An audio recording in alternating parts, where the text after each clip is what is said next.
Hey, what's up, everyone? Welcome back to Sunday Morning Shred. I'm your host, Mark Murray. This is the show where you wake up Sunday morning, roll out of bed, grabs your coffee or your favorite beverage, whatever you like to start the day with, your tea. Some of you guys like beer. I've seen in the comments you guys say some crazy stuff, and I appreciate that. So, as you're watching the show, throw your comments down there. We're here to talk guitars, and I like hearing your guys' feedback. Today, we're looking at the 2011 Charvel Guitars catalog. Once in a while, like once every month or so, I like to go through and check out the old catalogs from different guitar companies and see what they were offering at the time, find models that they don't make anymore sometimes, color options, all kinds of stuff. And this day we're going over the 2011 Charvel catalog. So we're going to head over there. I'm going to give you a first-person view of the entire catalog and look it over and check out all the different guitars they made and comment on them. So like I said, leave your comments down below. I love hearing what you guys think about these things. If you guys like or don't like what Charvel is doing, I want to hear about it. So before we get into it though, I do want to give you a little bit of history on Charvel because Charvel has been around forever and the business has evolved. It actually started out very similar to what I do at Guitar Guts. So you could almost look at it like Guitar Guts is following in the ESP or Charvel footsteps here, because Wayne Charvel worked at Fender for about 3 years or so in the early 70s. He quit there and then he started Charvel's Guitar Repair, where he would repair Fender guitars. Before there was widespread guitar repair shops, he knew these things inside out, and he started his own repair shop to fix up old Fenders or beat up broken Fenders. Very similar, like I said, what I like to do. He eventually started making his own guitars, and Charvel guitars became really popular in the early 80s due to their association with famous rock and heavy metal guitarists like Eddie Van Halen, Warren DeMartini from Rat, Jake E. Lee from Ozzy Osbourne, Eddie Ojeda from Twisted Sister, George Lynch from Dokken before he was playing ESPs, Alan Holdsworth, Sean Lane, Richie Sambora. I mean, some monster players. Charvel has always made super Strat type guitars, which is so cool because they started making these souped up Strats in the 80s with Floyd Roses and HS or HSS or dual humbucker setups in modified Fender Strat style bodies. So they would have what we know now is like the modern day Jacksons and Charvels. He started doing that in the 80s and making really cool guitars. But it all started as a repair shop. I'm looking at Wikipedia here because I don't know all this stuff off the top of my head, and I always forget. Every year or two I like to brush up on the history of Jackson and Charvel because it's so interesting to hear these old stories. Charvel was making replacement parts for Fenders. Companies started copying him. Wayne Charvel decided to start making fully assembled guitars, and he would use boogie bodies and Schecter parts with various Charvel aftermarket hardware. And after filing for bankruptcy, Wayne Charvel sold what was left of the company to Grover Jackson in 1978. Beginning in the late 70s, Charvel popularized custom revamps of the Fender Strat design, often consisting of Strat-shaped bodies with a single humbucker in the bridge and Fender-style trem bridges. They became renowned for its use of creative graphics, unfinished maple necks, and various innovative appointments. There's a guy on Instagram that I follow, I think his name is Tracy. I'm trying to remember, I should link him. He's got like a collection of probably 600 old Charvels, and it is insane when you look at this guy's collection. In 1980, Grover Jackson met Randy Rhoads, who recently joined Ozzy Osbourne's new band as the lead guitarist. They worked together to develop a guitar to complement the polka-dotted Flying V built for Rhoads by Carl Sandoval. The success of Charvel in the 80s led Jackson to mass-produce popular configurations in Asia. Each California-produced Charvel guitar was essentially a hand-built custom instrument. However, Japanese assembly line versions that appeared in 86 were categorized into model numbers.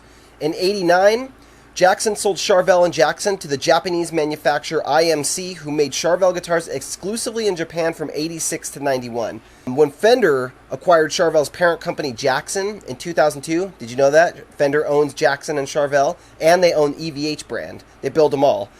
The Charvel brand in 2002 entered a renaissance with several USA-made San Dimas models, which were named to recapture the original association of the Charvel name with high-quality American-made professional guitars.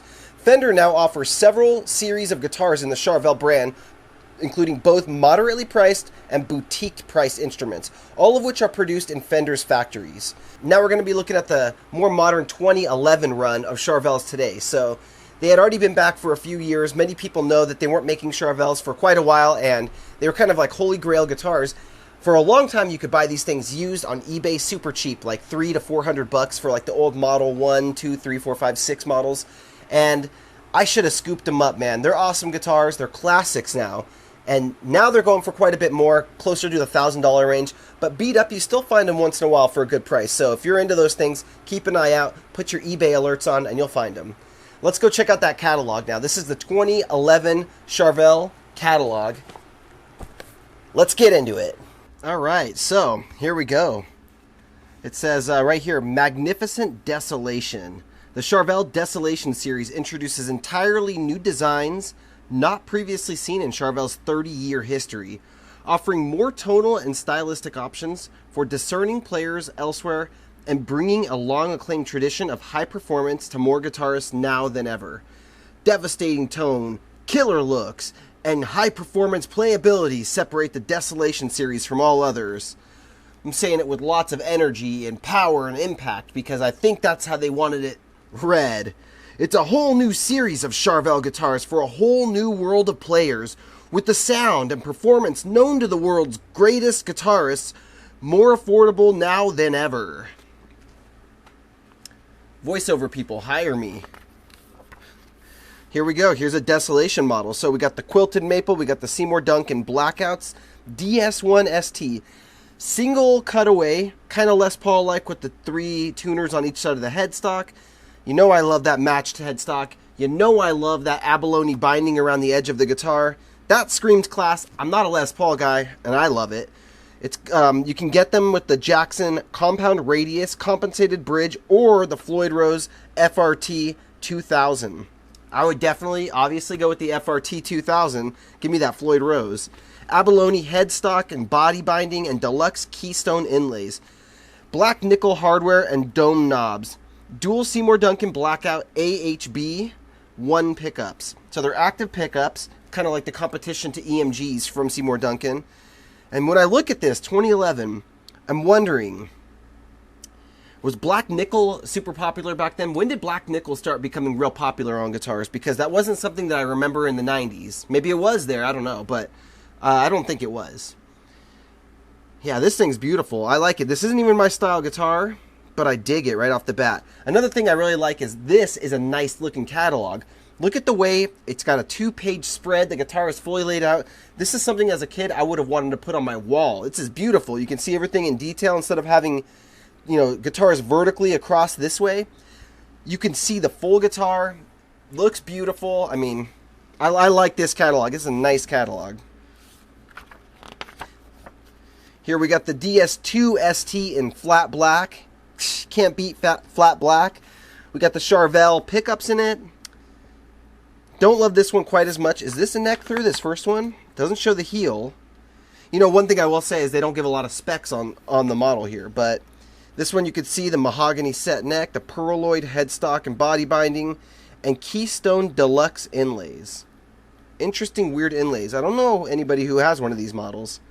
Active Charvel Desolation pickups. Charvel Jackson Compound Radius. Compensated Bridge. Yeah, this thing's sweet so far. And here we got the DS3 ST in gloss black. Yeah, this thing just screams Les Paul. They all have the toggle switch up there like a Les Paul. The dual humbuckers, the 4 knob layout just like a Les Paul. Definitely they're looking for a different class of customer. Look at those weird narrow dot inlays. I don't love it. I don't hate it either though. Don't prefer it, I would say. Mahogany bolt-on neck. Interesting little neck heel there, neck joint. Yeah, it's got the black chrome, so that's really nice looking. Look at that headstock up close. Gorgeous. We've got the trans blue right here, DS1, DS2. It says DS1 shown, DS2. The flame maple right there with the abalone inlays and the Floyd Rose. That's pretty cool. We got the sharpest looking snow white DS1. Trans red DS1. We got the flat black. We got the gloss black. Super nice. 24 frets. That's another thing I like about that. You don't get that on a Les Paul. Maybe they're trying to compete with the ESP and LTD Eclipse models here because, you know, you got the tune-o-matic option. You got the 24 frets, active pickups, or you could get the Floyd Rose. Really cool. But I love the fact that they're putting the quilted maple tops on them because, you know, Les Pauls, they definitely do have certain options with the quilted and the flame maple tops, but not enough in my opinion.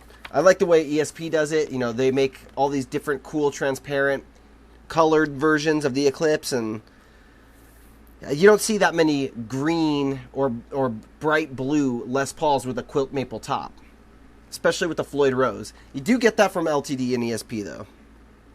Here we got the double cut. What do you think of that?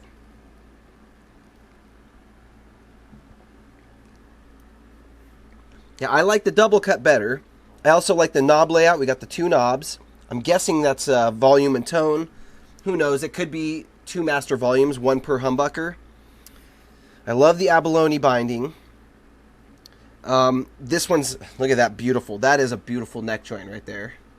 Nice and clean, comfortable, beautiful.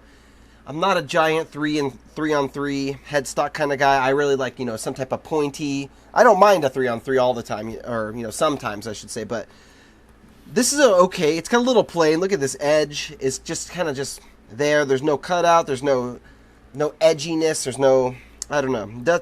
It doesn't excite me, you know. But I do like the mother of pearl inlay for the Charvel logo. That looks beautiful. EMG 8185 combo, the Floyd Rose. I mean, yeah, sweet. The red, I like the red even more. Although, I don't know about these. Oh, I like this knob layout better, though. You can see here we got the 2 separated by the selector. Here we got the 2 knobs and the selectors way back there. I like the look of this better, but functionally, if this is volume and tone, functionally, the selector switch being closer is better because I don't personally use a tone very often. So to have quicker, easier access to the tone, that's a little more convenient for my style of playing. What about you guys? I've asked you guys before if you guys like using the tone knobs, and what about 2 master volumes? What do you guys think about that? I personally don't like it. I always forget to turn both volumes up, so I'll go switch pickups, and all of a sudden my volume is down on the neck pickup, and I completely forgot. It's a little annoying to me. Yeah, this is sweet. I like their neck joint. It's a set neck, not neck through, but hey, I don't care about that. It's either set neck and neck through are equal, in my opinion, if you got a joint like that. And then here's all the double cutaways side by side. That blue is electric. What do they call it? Just trans blue smear? That's funny. Sounds like something you put on a bagel. A schmear? Trans blue schmear. I like the red. Red's beautiful. Trans black is beautiful. Sweet guitars. What is this weird shaped skate caster? Okay, well, I ain't mad. It's kind of like a Telly. Kind of like a Jaguar or something. They really are going for a different crowd here. If you guys own any of these guitars, let us know in the comments. Give us your review, or if you owned one in the past and you don't own it anymore, let us know. What do you guys think of these if you've owned one before? Because that would be interesting to hear. And then we got the plain one. So is there no body contour really to these? Are they just like flat top? Looks like it. No tummy cut. No forearm cut. Maybe there's the belly cuts on the backside, but yeah, just so flat here. Oh, ugly bolt-on. Big old giant square block there. I know some of you guys don't mind that at all. I personally don't love that. Pretty cool though. Pretty cool. Weird look on this one, but cool. Single volume, and the selector's really close by. Kind of like that. Don't mind it. And then here's like the whole line of them, so you get your smorgasbord of skate casters. Such a weird name. Almost has like a reverse Explorer thing going on, like a mirrored Explorer. Again, we got all the same colors, so I'm not seeing a ton of variety here. I know Charvel for a while, when they released the San Dimas models and the when they brought like that more like the SoCal models, they would have certain colors available each year. So like the slime green, I think might have only been available for 1 year, and then the reds were only available for 1 year, and then every year they would change them up. So maybe that's what they were doing with these here. Of course, I love the Floyd Rose model with the EMGs. I wouldn't mind some sweet Seymour Duncans, though. I'm not seeing any much Duncan love in this line here. Probably was an option, I'm going to guess. And here we go. This is what I'm talking about. When they reintroduced these, this is like at the time, a Van Halen lover's dream. The maple neck, the humbuckers, the Floyd Rose, the raw feel. And back then, you didn't have the truss rod adjustment down at the heel. They did change the Charvels later on to where their truss rod adjustments down here. Here you could see the truss rod adjustment up on the headstock. I owned one like this before. I think it was the red, white, and blue Frankenstrat that I built like 4 years ago or so. And that was a killer guitar. But I've also owned one that had the truss rod at the heel, the green Frankenstrat, if you guys remember that one. And that one was also a really cool guitar. Yeah, these are sick. They came with like a weird flat top knob that had like extra grip on it. The 3-way selector switch, like a Les Paul toggle switch. Really cool. So, had DiMarzios. I'm not the biggest DiMarzio fan, but that's the easiest mod to do on a guitar is to switch the pickups. Or maybe not. Maybe switch the tuners or, you know, swap out, add a kill switch. Those are probably the easiest mods, but wiring is like the easiest major mod, I'd say. Refinishing is harder. Refretting is harder. You know, making your own body and neck is obviously quite a bit harder than rewiring. They came with a recessed Floyd Rose. That's recessed? It doesn't look like it. It looks like it's like a top mount, surface mount. Whatever you guys say, though. If that's what it is, that's what it is. One-piece quarter sawn maple necks. These used to also go a lot cheaper. You used to be able to buy these for $600 or $700 used. Now, if you look up a Charvel neck, they go for $700 on their own. It is pretty crazy. This one's made in Japan. Very nice. So this is the super high-end models. I don't know if they make an American. Do they make American Charvels? I know they make Mexico models. That's the ones I've owned. The Mexico ones are great. Made in the Fender Mexico factory alongside the standard EVH Wolfgangs, which, again, awesome guitars. So we got the FRT 2000. So it's a 1000 series Floyd Rose. 1-ply black or flat black pickguard and black hardware. And they might have even been like a metal material. I'm not sure what this material they were made out of, but it looks like it's a flat black metal. Yeah, this is just beautiful to me. I love these. I don't love this. So this is the San Dimas. This one's the SoCal. I like the SoCals with the pickguard. And also, you know, if you're looking to build up your own Frankenstrat, I mean, let's jump ahead. And we'll come back to that.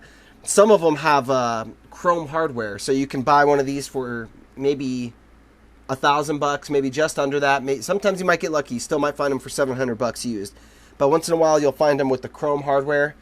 And now we're talking about a pretty sweet Frankenstrat base. If you want to build your own Frankenstrat, can't go wrong with the Charvel. They did later on, the newer ones, they moved the input jack, technically the output jack.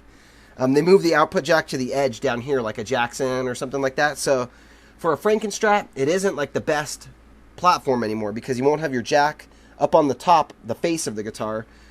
But still, who cares about that? If you don't need it to be an exact replica, if you're just looking to do your own killer shred machine, side input jack is actually kind of my preference. But yeah, I love it with the snow white with the black. 1-ply or flat black, yeah, so basically the same mods as that other one. This one's Japanese as well. So the Pro mod must be the Japanese line.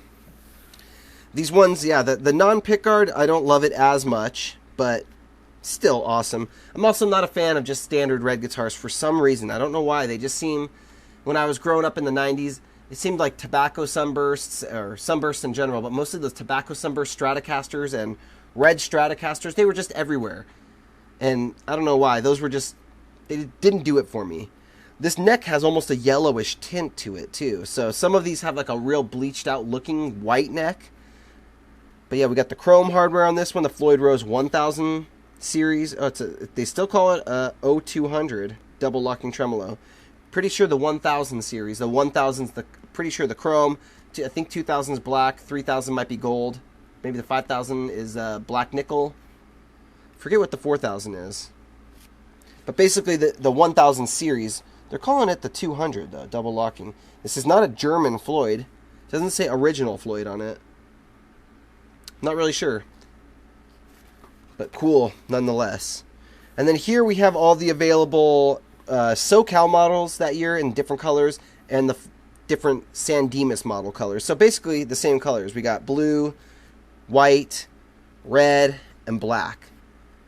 pretty similar to the colors for their Desolation series. But these are actually, I think they might be, yeah, these are all candy. Candy red, candy blue, and then we got the snow white and the black. One thing I really do like about them is the direct mount pickups. There's just something about the look of direct mount pickups. I find it extremely classy looking, especially since, you know, most pickup rings are plastic. We don't need those junky plastic rings on there. I say that with a little bit of a facetiousness, because I do have, most of my guitars have plastic pickup rings on them, but my old friend Uncle Sasquatch, he puts the metal rings on his guitars, and I might have to start trying that. We'll see. I think it can improve your tone too by having the metal rings. Having them direct mounted like this, I think that's the ultimate in tone, because you get a lot, you know, it's just solid down to the guitar. People say it gives you a way better tone. Having it floating in the pickguard must be the worst tone then, right? I would imagine that a ring would be better than a pickguard, because the pickguard, it's just kind of floating there. The ring is actually mounted at like right there to it. So I don't know. If you guys have opinions on that, I'd love to hear them in the comments. They have a very square edge to their fretboards. That's cool. Fender's got like that rounded edge. I think the Telecasters have like that square edge, so that's interesting. Love the black hardware. Can never go wrong with black hardware. Chrome is just, I mean, I don't want to say it's overdone, but every Fender's got chrome hardware basically, and you know, most Fenders have it. So it's just something cool and different to have the black hardware. Back in 2011, not everybody had black hardware options, so this was definitely really cool. I was just saying that I don't like Tobacco Burst. I take it back. This thing is killer. Look at this. With the black hardware, maybe that's what it does. What does it for me is that black hardware. It's also quilted maple, so that's really cool. The rosewood fretboard, beautiful. It's got that same 2000 series Floyd Rose. This one does say 2000. The other one said 200. This is made in Japan. They call it a Pro Mod San Dimas Wild Card and Molten Crust Burst. That sounds like something I would want on my pizza. Get that molten crust on there, man. It's a double crust with like a little extra baking on it, and then it actually sounds delicious. HSS setup, very cool and versatile. What I really like is the HSS, and then you get like a stack pickup. So you get the coil taps on the stack. The look of the HSS is really cool, but again, I've said it before in the past on other videos, the middle pickup does get in my way. When I pick, my hand hits, my pick actually hits the middle pickup, and it clicks and bothers me, so it looks beautiful. I really like the look of it, and I love the tonal option of having like a stack pickup or even a true single coil. You can get that stratty, quacky tone by going into the 4th position of the selector switch there. And I do dig that. That looks good, the blade switch instead of the toggle switch. So again, has that flat top knob on it. The black hardware. If you're going to go Charvel, usually the maple neck is one of the things that draws you in, and the maple looking, you know, the one-piece maple neck with the fretboard, but this does look great. That dark neck looks great. Those frets are just popping on that dark fretboard. Beautiful. Snakeskin, not my thing. This is the Warren DeMartini signature model. What do you guys think about snakeskin?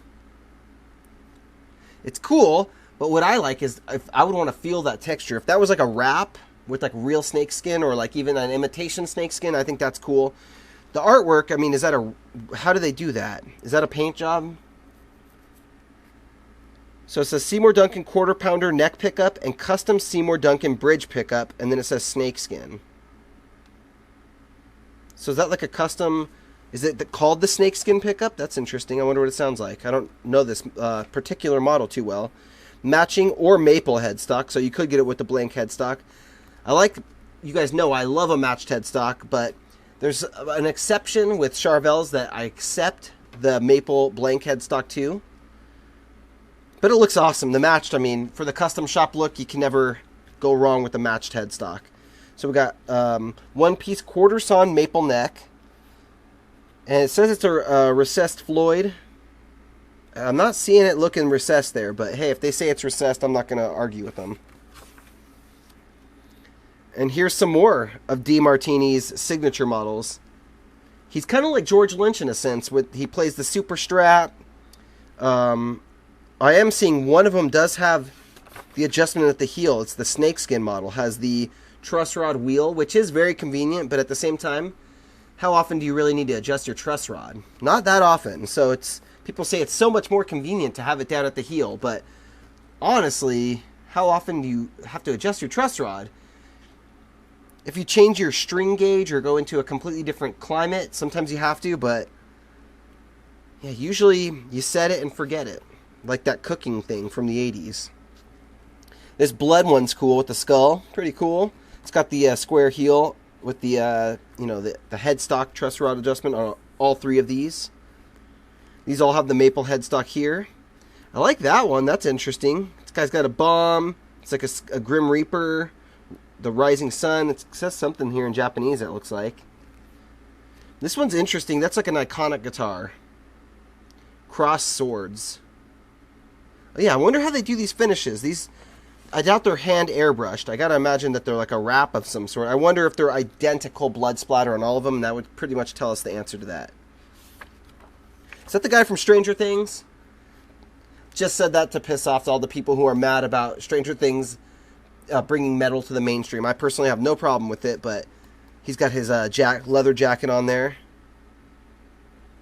USA Custom Shop Bullseye. That's cool. The red Bullseye. Gold hardware. Got the zebra Seymour Duncan, probably a JB or something in there. Made in USA. Gold hardware up at the headstock.